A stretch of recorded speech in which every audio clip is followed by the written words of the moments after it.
Fellow Ghanaians, good evening. It has been 3.5 months since we began our fight to defeat the coronavirus pandemic in the country. It has so far been a coordinated and enhanced response with tracing, testing, isolating, treating, and the maintenance of the relevant social distancing and hygiene protocols being the weapons we continue to employ to help contain the spread of the virus. We are all agreed that this novel disease has thrust the whole world into unknown and uncharted territory, and we're having to learn as we go along. As part of the phased approach to return our lives safely back to normal, final year students in our tertiary institutions return to school on Monday, 15th June, to prepare for and sit their exit exams. 1 week on, it has proved to be a relatively smooth exercise with very few hitches recorded. I thank in particular the Vice-Chancellors and other heads of our tertiary institutions for the support and cooperation offered government towards its success.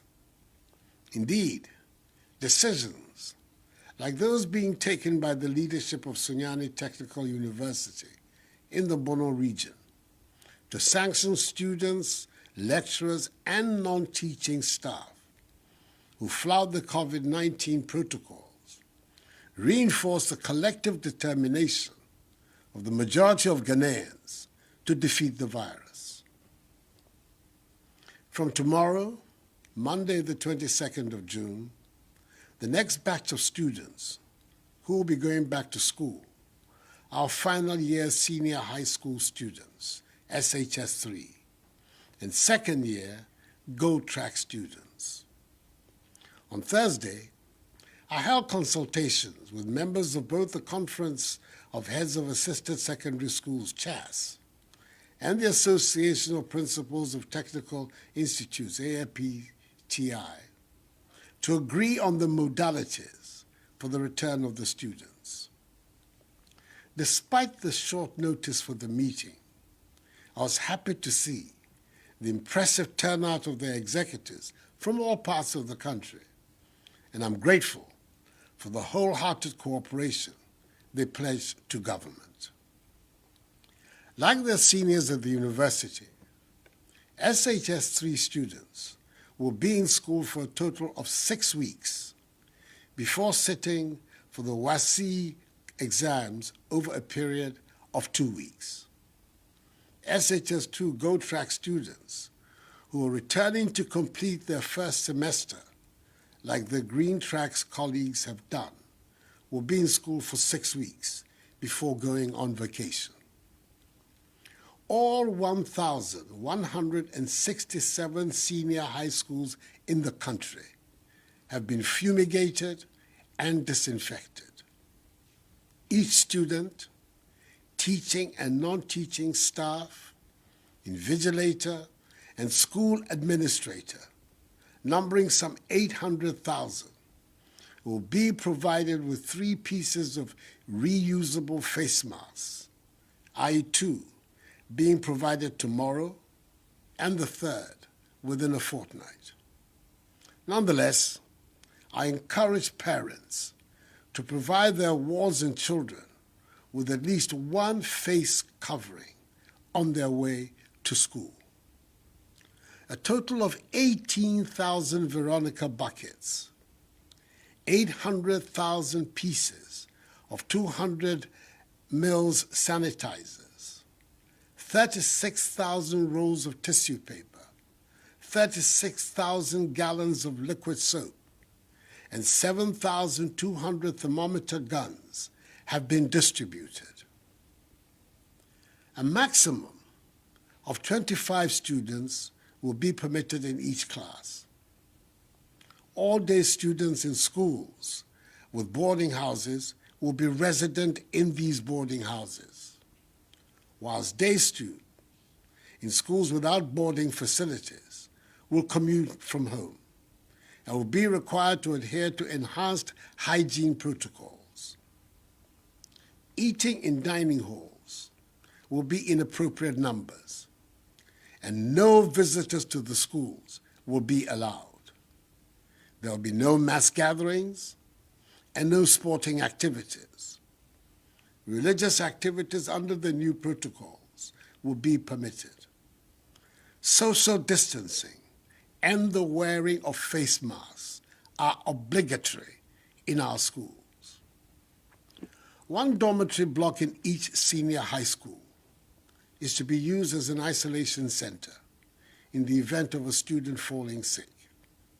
Again, each senior high school has been mapped to a health facility, and care will be provided to the sick by nurses assigned to these schools.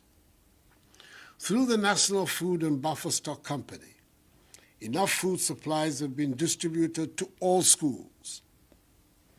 Government is also making available 350 buses and 840 pickup vehicles to senior high schools that did not receive vehicles in 2016. For the first time in our nation's history, the government will absorb the WASSCE examination fees of the 313,837 students who will sit for the exam. 75.4 million cedis will be spent on this. These SHS3 students, also referred to by some as the Akufo-Addo graduates, are also the first group of beneficiaries of government's free senior high school policy to sit the WASSCE exams. 1.2 million children, the highest such enrollment in our nation's history because of this policy, are currently in senior high schools. Let us pause for a moment to consider what would have happened to the 400,000 more students who have entered senior high school between 2017 and 2019 without this policy in place. We introduced free SHS because history and the experiences of developed nations have shown that the most efficient way to empower the population and thereby guarantee the future of the nation is by investing in education and skills training of the youth. This is because it is the people of Ghana, Ghanaians like you and I, and especially the youth of today, who are going to build Ghana. Without an educated populace, it will be difficult to transition from the status of a developing to a developed nation. Summing it up, that most noble Ghanaian, James Agre, said 100 years ago, and I quote, "I want all my people, my countrymen and women, to be educated, and thus render Africa indispensable in intellectual, spiritual, and commercial products of the world," unquote. I take this opportunity to assure all parents and guardians the government is determined to protect the lives of the 800,000 students, teachers, and non-teaching staff who will be returning to school from tomorrow. I will be the last person to put the lives of the Akufo-Addo graduates at risk. It bears repeating that they must all adhere strictly to enhanced personal hygiene and social distancing protocols, regularly wash their hands with soap under running water, refrain from shaking hands, and wear masks to protect themselves and others. These rules apply to all of us. Fellow Ghanaians, the experts told us right at the beginning of this pandemic that whether the virus spreads or not is dependent on our individual behavior. Someone put it graphically that the virus has not got feet and cannot move by itself, and that we humans spread it. The large majority of us continue to adhere to the protocols. Unfortunately, there are some who do not. Others have slackened, and an unacceptably significant number have refused to obey them altogether. In such an atmosphere, if we do not take care, the virus will continue to spread, which will lead to intolerable pressure on our health facilities and caregivers. Each one of us must be part of the fight to stop the spread of the virus. Our approach to dealing with the virus, as I've always said, will be informed by the evolving science and data. At the outset of the pandemic, the scientific community and the World Health Organization, WHO, on 12 January 2020, recommended two main criteria for declaring someone who was tested positive as having recovered from the disease. The first is that you no longer have symptoms, and the second is that you're no longer capable of infecting others. Initially, the scientific thinking was that as long as you continue to test positive, you're capable of infecting others. Hence the requirement for the 2 consecutive negative tests before you're declared as having recovered. This was the science that informed the guidelines that Ghana has so far followed. However, there's now new evidence which states that after 10 to 14 days, a person with no symptoms is unlikely to transmit the virus to others, even if the person continues to test positive. It is on this basis that WHO has updated its guidelines as published per its Clinical Management of COVID-19 Interim Guidance of 27th May 2020, quote, as part of the clinical care pathway of a COVID-19 patient, unquote. According to WHO, asymptomatic patients, i.e., those who have tested positive for the virus but are not exhibiting any symptoms after 14 days, quote, are not likely to be infectious and therefore are unlikely to be able to transmit the virus to another person, unquote. After 3 weeks of analyzing and studying this update and recommendation and situating it in the Ghanaian context, in line with the admonition by WHO to member states, this new patient discharge recovery policy has now been adopted by Ghana, as have some countries in the European Union, Singapore, India, Malaysia, Hong Kong, and Dubai. As of Saturday, 20th June, the total number of positives cumulatively stands at 14,154 out of the 270,300 tests conducted. Under the revised policy, 5,925 persons have recovered and been discharged. This brings the total number of recoveries to 10,473. The number of active cases is thus 3,596. In our hospitals and isolation centers, we currently have 24 persons severely ill, 6 persons critically ill, with 4 persons on ventilators. 85 persons have regrettably died. This increased number of persons being discharged from our isolation and treatment centers brings in its wake yet another issue that we have to deal with: stigmatization. It is obvious the stigmatization is adding further dimensions to the already difficult problem of the pandemic. Part of the reason for the spread of the virus is the reluctance of some persons to admit they have tested positive and go into quarantine for fear of being stigmatized, and in the process, continue to be agents of the spread of the virus. Persons who test positive for the virus, once they recover, do not pose any danger whatsoever to anyone, because the scientists tell us that they can no longer spread the virus. As I have said before, there is nothing shameful about contracting the virus, and consequently, we do not have to lose our sense of community because of this pandemic.